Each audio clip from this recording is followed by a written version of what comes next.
적이 있어요. 현대 사회의 변화라고 하는 것을 이렇게 이 명제로 표현을 합니다. 아톰의 시대에서 비트의 시대로. 여러분들 아톰이라고 하는 그 로봇 혹시 아세요? 옛날에 되게 옛날 시대에 있었던 여러분들 아시는 분들이 있구나. 그렇죠. 뭐 아톰에서 태권브이로 이어지고 마징가 메칸더 나오는 그 메카물들의 역사가 있지 않습니까? 근데 여기서 얘기하는 아톰은요, 당연히 그 아톰은 아니고 원자라고 하는 의미입니다. 그러니까 어떤 물질의 시대라고 하는 의미겠죠. 그 물질을 구성하는 최소의 단위가 원자라고 한다면 이 아톰의 시대에서 이제는 비트의 시대로 간다. 즉 비트라고 하는 것은 디지털 이제 언어라고 할 수 있는 이진법의 세계를 의미하는 것이죠. 그것들로 구성된 어떤 디지털의 세계, 아톰의 시대에서 비트의 시대로라고 하는 말로 새로운 어떤 문명의 전환점을 이렇게 표현하기도 했었습니다. 그리고 우리가 뭐 호모 뭐뭐 이런 식으로 붙일 때 우리 그런 표현들 되게 많잖아요. 뭐 호이징아 같은 경우는 뭐 호모 루덴스라고 해서 뭐 유희하는 인간이라는 표현을 만들어내기도 했었고, 그 다음에 뭐 호모 폴리티쿠스라고 하면은 정치로서의 인간, 정치적 인간이라고 하는 의미가 됩니다. 거기에 준해서 이런 표현이 가능하지 않을까 싶어요. 호모 미디어쿠스, 즉 미디어를 향유하는 인간. 사실 인간은 근원적으로 보았을 때 외부 세계를 지각하기 위해서 항상 미디어라고 하는 것들을 이제 도입하기 마련입니다. 여러분들 그 미디어라고 하면 흔히 매스 미디어 이런 것들을 많이 떠올리기 쉽지만 사실 매체 개념은 굉장히 폭넓은 개념이에요. 나중에 그 매체와 관련된 얘기를 할 때 한 번 더 말씀을 드리겠지만 굉장히 다종다양한 것들이 다 매체가 되기도 합니다. 심지어 공기도 매체예요. 공기가 없으면 소리가 전달이 안 되잖아요. 무언가 의사소통을 위해서 중간에 매개되어 있는 모든 것들을 다 매체라고 보는 것인데, 특히 이제 미디어, 디지털 미디어 시대가 도래하게 되면은 디지털 미디어를 어떤 향유하는 인간의 모습이 부각될 것이다 라고 하는 의미겠죠. 또 하나 생각해 볼 수 있는 게 이른바 유비쿼터스라고 하는 개념입니다. 사실 유비쿼터스라는 말 자체는 기독교 신학에서 유래한 개념이에요. 원래 이제 구약 성서의 세계에서는 하나님이 저 멀리 높은 곳에 이제 천상의 세계에 계시고 중간중간 인간들에게 임재하셔서 음성을 들려주시기는 하지만 그래도 저 높은 곳에 계시는 존재였잖아요. 그런데 하나님께서 인간을 구원하시려고 보낸 존재가 있습니다. 바로 이제 하나님의 아들이죠. 예수 그리스도를 보내죠. 자, 그리고 예수님이 이제 돌아가셨다가 부활하셔가지고 하나님 곁으로 승천하시잖아요. 그러면은 이 땅엔 더 이상 신성이 남아있지 않게 되어버린 거잖아요. 그래서 기독교의 교리에서는 어떤 개념을 이제 창안해내게 되냐면요, 성령이라는 개념을 만들어냅니다. 즉 예수님은 부활하셔가지고 하나님 곁으로 가셨지만 그의 영혼, 성스러운 영혼만은 여전히 이 땅에 우리와 항상 함께 계신다. 이거를 교회 다니시는 분들은 많이 들어보셨을 겁니다. 하나님이 언제나 항상 우리와 함께 계신다. 임마누엘이라고 하죠. 임마누엘. 자, 그러니까 성부, 성자, 성령 이렇게 세 개의 개념이 있는 겁니다. 하나님 아버지, 아버지로서의 하나님, 성자, 아들로서의 하나님, 그리고 항상 우리와 함께 계시는 영혼의 형태로서의 하나님, 성령, 그리고 이 세 가지는 하나다 라고 하는 게 소위 얘기하는 삼위일체, 트리니티 개념입니다. 이게 313년의 니케아 공의회에서 이제 정식적인 교리로 인정을 받게 되고, 앞으로 이제 그 이후부터의 기독교 사상은 삼위일체설을 기본적인 베이스로 하게 되는 것이죠. 그러니까 여기서의 성령 개념, 하나님과 하나님의 아들인 예수님은 저 멀리 계시지만 그럼에도 불구하고 항상 신은 어디에나 존재한다라고 하는 개념, 그리고 좀 더 그 기원을 쫓아 올라가 보다 보면은 이 세상에 존재하는 모든 것들에 신이 깃들어 있다라고 하는 범신론적인 사상이 있죠. 사실은 거기서 유래한 개념이 유비쿼터스라고 하는 말입니다. 그게 또 기독교 철학으로 옮겨가는 개념이라고 할 수가 있는데요. 자, 근데 이 유비쿼터스라고 하는 이 신학의 용어가 오늘날에는 어떤 의미로 많이 사용되고 있느냐? 이 세계 전체에 마치 신이 도처에 편재하는 것처럼, 항상 어디에나 존재하는 것처럼 디지털이라고 하는 것은 우리 주변에 어디에나 있다라는 의미로 많이 쓰이고 있습니다. 일단 우리는 어디에 가든지, 특히나 이제 대한민국은 정보망이 발달한 나라라서 또 외국인들이 보면은 이제 기절한다고 하잖아요. 이렇게 와이파이가 부지런히 이러면서 어디에서나 정보망에 접속할 수 있는 환경이 구성되어 있고, 또 점차 기술이 발전하면서 여러분들 아마 사물 인터넷이라는 개념도 많이 들어봤을 겁니다. 모든 어떤 기기들이 이제는 공통으로 제어되고 인터넷망을 통해서 접속되어 있는 어떤 상황에 처해 있는 거죠. 예컨대 여러분들 집 외출을 하고 나서도 가스불을 끌 수 있는 세상입니다. 그렇죠? 에어컨 집에 들어가기 전에 미리 틀어놓을 수 있는 세상이에요. 그러니까 옛날에 막 이런 거 있잖아요. 그 만나기 싫은 상대 만날 때 이렇게 빨리 자리에서 일어나려고 되는 핑계가 아이고 제가 집에 가스불을 안 잠그고 와서요. 이러면서 일어나곤 했는데 이제는 그런 핑계가 통하지 않는 세상이 되었던 거죠. IoT라고 하는 게 이제 인터넷 오브 띵스, 그러니까 이제 사물 인터넷이라고 하는 의미겠죠. 그런 게 보여주는 것처럼 디지털 미디어는 도처에 편재합니다. 보편적으로 존재합니다. 자, 서울 지하철역 중에 보면은 이 중에 또 서울에서 학교 다녔던 분들도 많이 있을 텐데 디지털 미디어 시티라고 하는 역이 있습니다. 저는 이제 한국명성자료원에서 이제 개건연구원 일도 함께 하고 있어가지고 종종 그곳을 가는데 어제도 갔다 왔어요. 그게 디지털 미디어 시티 역에 있습니다. 근데 이곳에 가면은 뭐가 많이 있냐면요, 그러니까 월드컵 경기장에 있는 상암동 쪽인데요. 거기가 방송들이 밀집해 있습니다. SBS 프리즘 타워 거기 있고요, MBC가 거기에 있고 YTN도 거기에 있습니다. 그러니까 이게 보여주는 게 뭐냐면요, 레거시 미디어로서의, 그러니까 기성 미디어로서의 방송이라고 하는 게 점차 디지털 미디어화 되고 있구나. 그래서 이런 어떤 환경을 표현하기 위한 어떤 개념으로 디지털 미디어 시티라고 하는 개념이 등장한 것이 아닌가라는 생각을 하게 됩니다. 자, 이런 것들이 바로 우리 사회의 변화를 보여주는 하나의 징후들인 것이죠. 변화 때문에 생겨난 현상들일 겁니다. 자, 그렇다면은 디지털 시대가 도래하기 위한 전제 조건에는 어떤 것들이 있는가부터 한번 따져보도록 하죠. 첫 번째로 얘기해 볼 수 있는 것은 바로 정보 처리 기술 발전일 겁니다. 이거는 발생론적인 조건이죠. 디지털 미디어 사회가 되기 위해서는 당연히 처리 기술이 발전해야 될 수밖에 없습니다. 무어라고 하는 사람이 이른바 무어스로우, 그러니까 이제 무어의 법칙이라고 하는 거를 1965년에 입안합니다. 제가 알기로는 이 사람이 아마 그 인텔이라고 하는 회사 여러분들 아시죠? 거기에 엔지니어였던 걸로 알고 있습니다. 근데 이 사람이 관찰을 하다 보니까 반도체 집적 회로의 어떤 성능이라고 하는 게 1년에 한 2배 정도로 향상되는 공통된 개연성을 보인다. 여러분 생각해 보세요. 1년에 성능이 2배가 향상된다? 어마어마하게 빠른 속도라는 것이죠. 예, 딱 2년만 지나도 4배, 그 다음에 이제 3년 지나면 8배, 아주 기하급수적으로 발전하게 됩니다.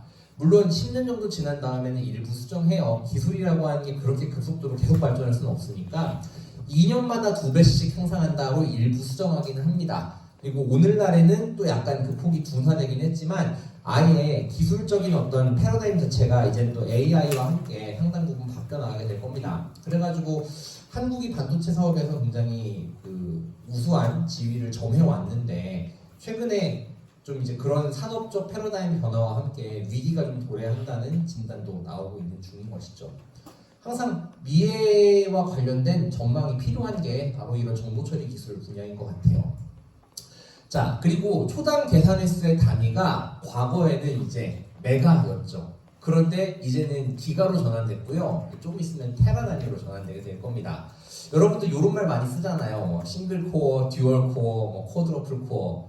그러니까 코어라는 게 어떤 개념이라고 생각하시면 되냐면요, 이제 컴퓨터가 뭔가를 이제 처리하잖아요. 저는 공학자는 아니니까 좀 비유적으로 얘기를 한번 해보도록 하겠습니다. 그 머리가 하나인 거예요. 그러면은 컴퓨터가 동시에 여러 가지 작업을 수행하려면은 기본적으로 순차적으로 뭔가를 할 수밖에 없기 때문에 메모리 할당이 쉽지가 않습니다. 당연히 전반적인 속도가 느려질 수밖에 없어요. 이른바 멀티태스킹이 되지 않습니다. 그런데 일을 하는 머리를 여러 개를 만들어가지고 분할할 수 있게 되면은, 물론 이제 컴퓨터 하드를 여러 개 쓴다는 그 개념은 아니에요. 처리 장치를 이렇게 분할해서 효율적으로 사용할 수 있는 시스템이 발전하게 되면은 동시 처리 속도가 전반적으로 향상될 수밖에 없죠.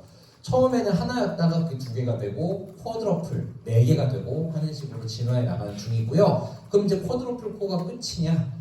예, 여기서 이제 한 단계 더 발전하면은 한 개의 개별 컴퓨터의 머리만을 분할해가지고 쓰는 게 아니라 이제 전체 이제 이 망에 접속해 있는 전체 컴퓨터의 머리들을 한꺼번에 활용해가지고 처리 속도를 높이는, 그러니까 왜 망에 접속해 있는 컴퓨터들 중에 내가 쓰는 컴퓨터도 있지만 어딘가에서 놀고 있는 컴퓨터도 있을 거잖아요.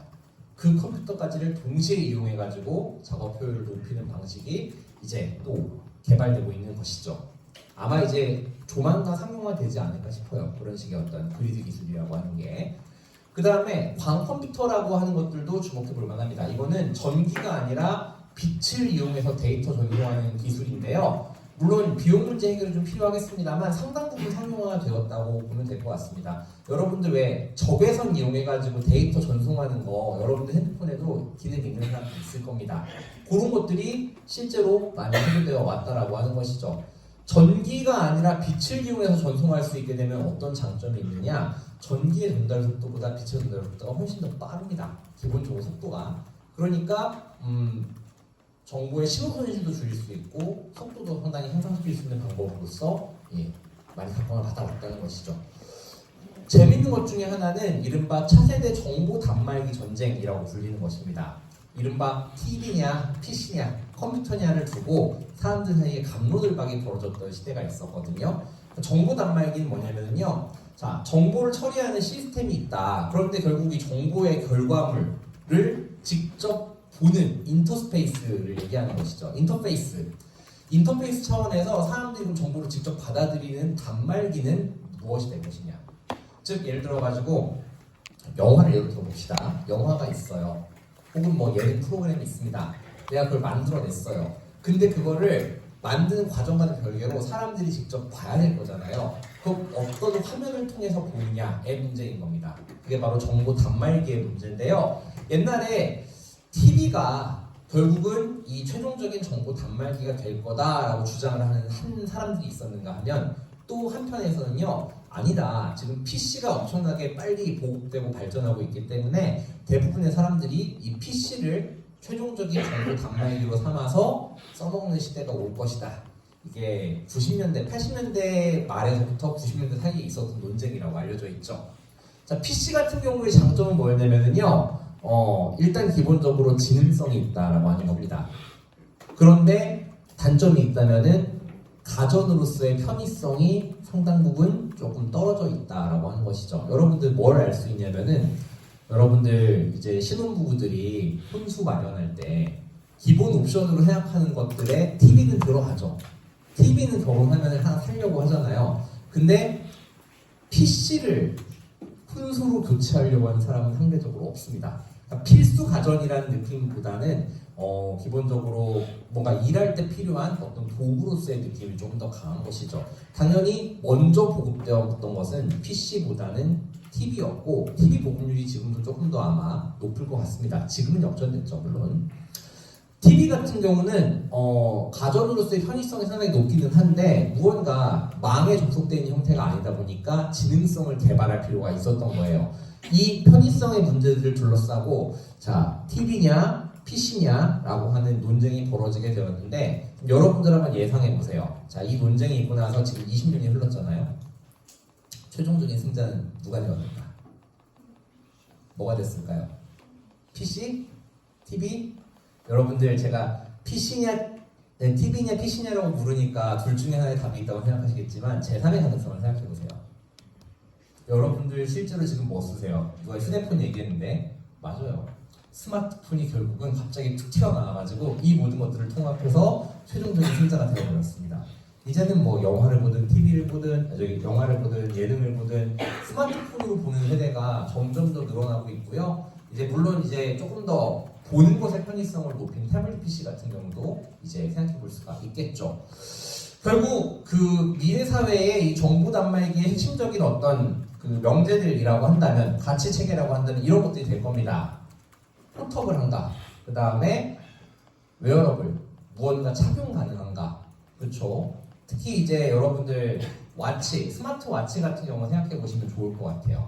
그 다음에 인베디드, 어디에서나 존재할 수 있는가, 현재성, 이런 것들이 앞으로 차세대 정보 단말기의 향방을 가능할 텐데 현재 사회에서의 패러다임의 중심점은 역시나 스마트폰이죠.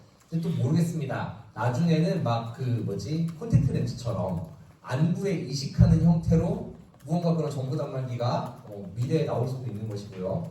그래서 막 공각기동대 같은 만화 보게 되면은 아예 뇌 자체가 전자화되어가지고 그냥 내가 이렇게 눈을 보고 있으면 증강현실 같은 게 내 눈앞에 떠오르면서 바로바로 데이터를 가져올 수 있는 그런 컴퓨터화된 뇌가 등장하기도 하는 것이죠. 앞으로 어떻게 변할지는 사실 좀 지켜봐야 합니다. 현재로서 스마트폰이지만. 자, 컴퓨터의 발전 과정 간단하게 한번 살펴볼게요. 자, 먼저 우리가 흔히 1세대 PC라고 하는 것이 있었습니다. 이거는 이제 CP/M 체제라고 이제 얘기를 해요. 근데 이런 것들을 이용해서 베이직 언어를 사용하는 스타일이고요. 사실 아주 간단한 프로그램과 계산만 가능한 형태입니다. 완전 초창기 컴퓨터라고 생각하시면 되고요. PC라고 부르기가 사실은 좀 어렵죠. PC라고 하는 게 퍼스널 컴퓨터잖아요. 개인용 컴퓨터라는 의미인데 개인이 무언가 사용하기에는 가격 상용화가 덜 됐기 때문에 사실은 보급률이 그리 높지 않았다고 봐야 될 것 같습니다. 그런데 진정한 의미의 PC, 퍼스널 컴퓨터, 개인용 컴퓨터가 상용화되고 보급되기 시작한 것은 사실은 2세대 PC부터 갈 수가 있고요. 저는 초등학교, 중학교 요때 학교 전산실에 이 2세대 PC가 있었던 세대입니다. 아직 제가 개인적으로 가지지 못했고요. 저는 고등학교 1학년 때 컴퓨터가 처음 생겼어요. 그때 처음으로 개인용 컴퓨터를 가져갔고 초등학교 때 학교 전산실에서 실습할 때 가끔씩 저 2세대 PC를 봤습니다. 제가 처음 가졌던 PC는 3세대 PC였고요. 2세대 PC도 경험을 해봤는데 여러분들 혹시 그 A 드라이브, B 드라이브 혹시 아세요? 여러분들 왜 이런 생각 해보신 적 있으세요 혹시? 하드 디스크가 여러분들 컴퓨터에 설치되어 있잖아요. 근데 왜 A, B라고 안 부르고 왜 C, D 이렇게 나가지? 이동식 카드 꽂으면 왜 F, G 이렇게 나오지? A랑 B는 어디 간 거지? 궁금하신 적 없으셨나요? 이게 기술 발전의 흔적 같은 겁니다. 옛날에 5.25인치 플로피 디스켓이 있었어요. 좀 커다란 디스켓이라고 하는 게 있었습니다. 당연히 저장 용량은 형편없어요. 몇 메가 단위입니다. 나중에는 그게 이제 A 드라이브라고 하는 거에 들어가는 디스켓이었고요. 좀 넓어요. 한 요만하게 생겼습니다. 5.25인치. 그 다음에 3.5인치 디스켓이 개발돼요. 조금 작게 나온 디스켓인데요. 그것도 저장 용량이 조금 더 늘어나긴 했지만 메가 단위 수준입니다. 그게 B 드라이브예요. 그래서 옛날에 제가 처음 가졌던 3세대 PC는요, 기본적으로 CD를 넣을 수가 있는 구조였어요. 근데 A 드라이브 디스켓, B 드라이브 디스켓, 그 다음에 이제 C 드라이브는 하드 디스크, 그 다음에 D 드라이브가 CD 집어넣는 곳이었습니다. 근데 지금은 심지어 CD롬도 안 달려있잖아요. 거의 대부분의 PC가. 기술적으로 그것들을 대체하는 것들이 나왔기 때문에 흔적만 남아있는 경우들입니다. 요새는 일반적으로 D 드라이브를 CD롬으로 안 쓰고 E 드라이브를 많이 쓰죠. 그냥 하드를 두 개로 분할해가지고 많이 쓰잖아요. 아예 없는 경우는 그냥 그게 대체돼 버릴 때도 있고요.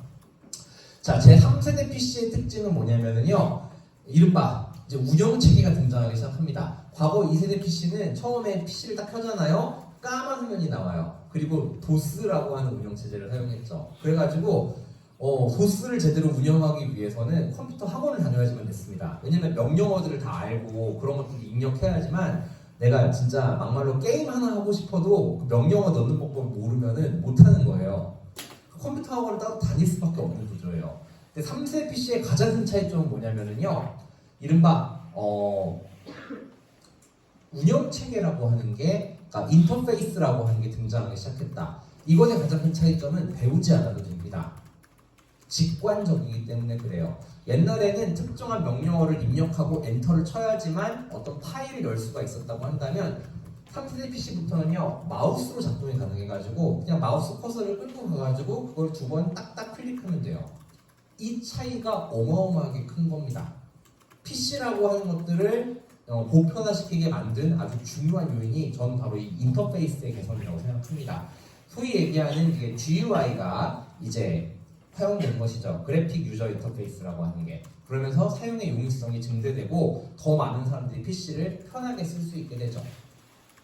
그래서 이제 이런 PC들을 기본적으로 태어날 때부터 사용했던 세대들이 여러분들보다 이제 한 10년 정도 앞에 선배들이라고 보면 될 것 같습니다. 세대적으로 봤을 때. 제가 고등학교 1학년 때 처음으로 이런 PC를 썼으니까 그러면 한 여러분들보다 한 10살 정도 많은 친구들은 아주 어렸을 때부터 3세대 PC부터 시작을 했다고 봐야겠죠.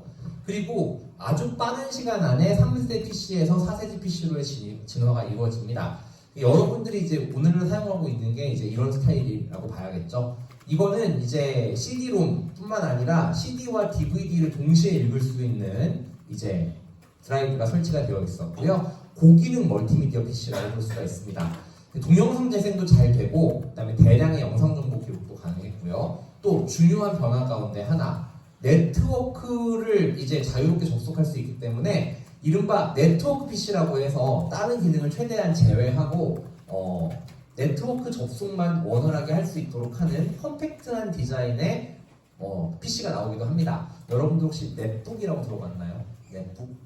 노트북인데 사양이 상대적으로 떨어지는데 접속은 되게 빨라요. 그런 애들이 있었습니다. 근데 그것도 또 옛날 얘기가 됐습니다. 이제는 기본적으로 어느 정도 가격 상용화의 문제도 있겠지만 컴팩트하게 만들어도 충분히 성능을 발휘할 수 있는 노트북들이 또 상당 부분 많이 나오고 있는 것을 볼 수가 있죠. 그리고 과거 넷북의 역할을 태블릿 PC가 상당 부분 대체했습니다. 이렇게 진보가 빠릅니다. 여러분들 그 제3세대 PC 같은 경우에 이 PC들부터는 이른바 광 케이블의 수혜를 좀 입을 수 있는 세대라고 생각하시면 되겠습니다. 이때부터는 인터넷이 전용 회선을 이용해서 사용되었어요. 그 이전에는 그럼 인터넷이라고 하는 게 없었느냐? 있긴 있었어요. 근데 전용 회선이 없는 겁니다. 인터넷만을 위한 전용 망이 없어요. 그럼 뭘 이용해야 되죠? 기존에 부설되어 있던 전화선을 이용해야 됩니다. 그래가지고 여러분들은 이런 얘기 들으면 충격받을지 모르겠지만 인터넷, PC 통신이라고 하는 걸 하기 위해서는요 전화기에서 코드를 뽑아가지고 PC에 꽂아야 됐어요. 즉 인터넷, PC 통신을 하는 동안은 전화를 받을 수가 없습니다. 그래서 맨날 엄마랑 싸우는 거죠. 야, 왜 집에 전화가 안 오니? 아이고 이놈이 또 전화선을 뽑아놨네 이러면서 막 엄마랑 등짝 맞고 싸우고 비일비재했습니다. 이게 소위 얘기하는 모뎀을 이용한 이제 통신이라고 할 수가 있는데요. 전용 회선이 깔리면서부터는 속도도 비약적으로 빨라졌을 뿐만 아니라 이제 그런 일이 없어지게 되었다. 전화 때문에 더 이상 엄마랑 싸울 일이 없게 되었다라고 하는 겁니다. 자, 그 다음에 컴퓨팅 방식의 전환이라고 하는 것도 한번 따져봐야 합니다. 자, 제가 아까 잠깐 말씀드렸던 그리드 컴퓨팅이 또 여기서 좀 나오는 거죠. 일단 중앙 집중형 시스템에서 점차 분산 처리 시스템으로 그런 컴퓨팅 방식이 전환되게 됩니다. 일단은 그 원인으로 지적해 볼 수 있는 게 시스템 자체가 상당 부분 개방화되었기 때문이에요.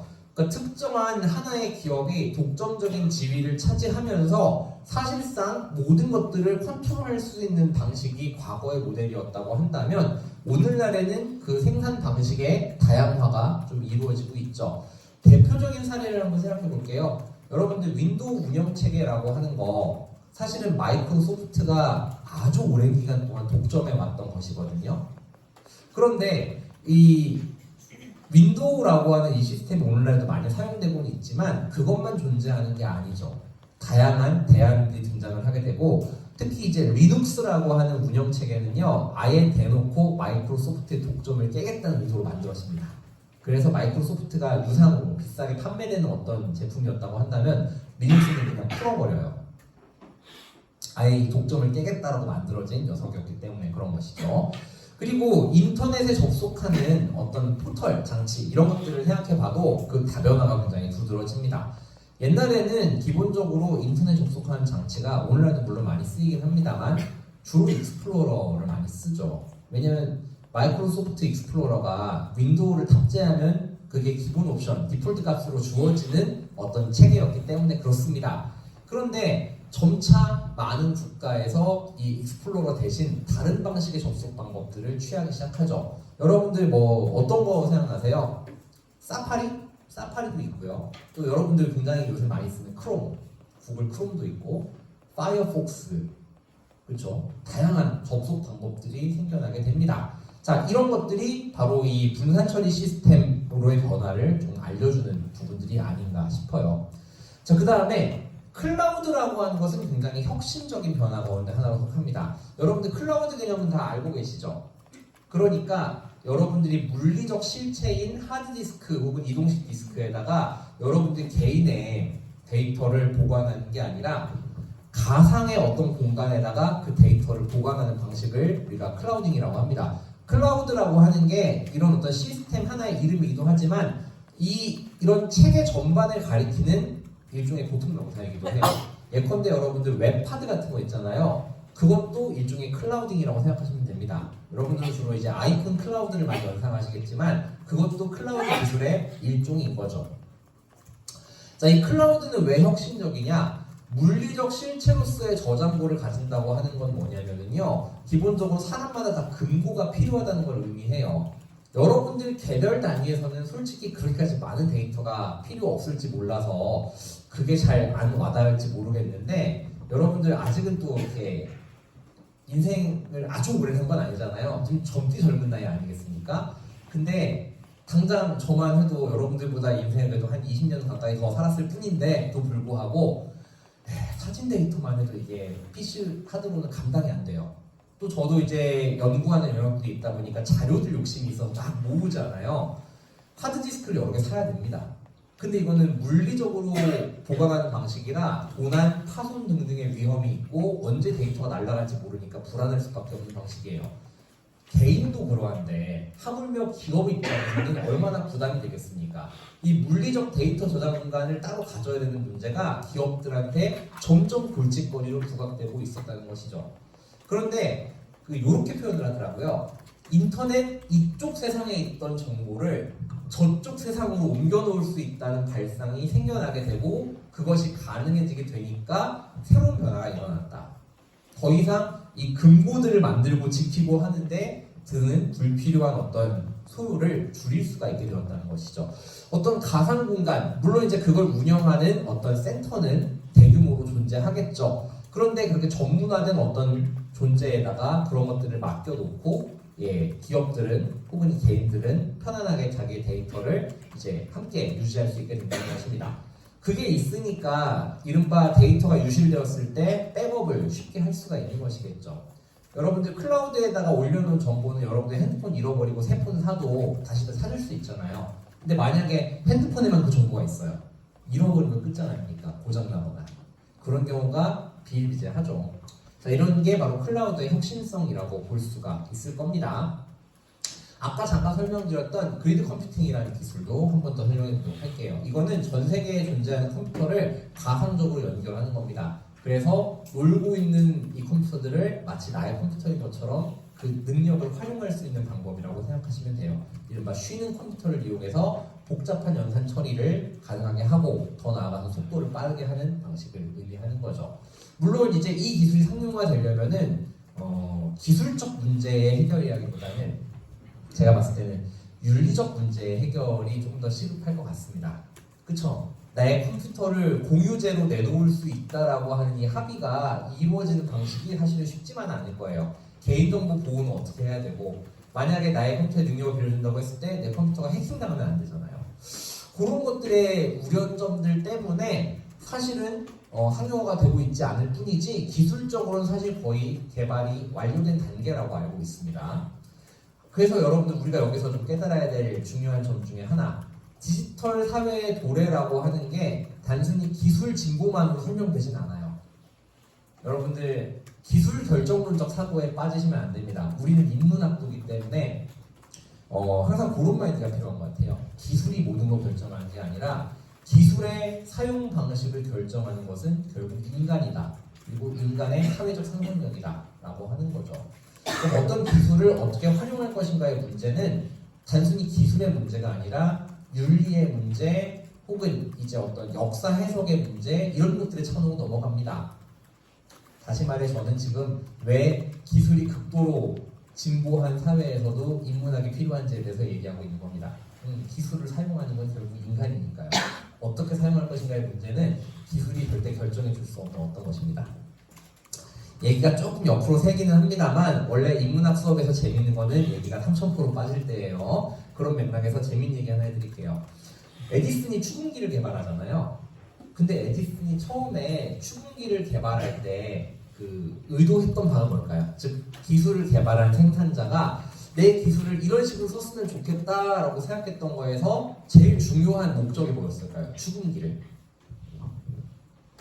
이게 말을 못하는 사람들 있잖아요. 선천적으로 언어를 배우지 못했던 사람들, 특히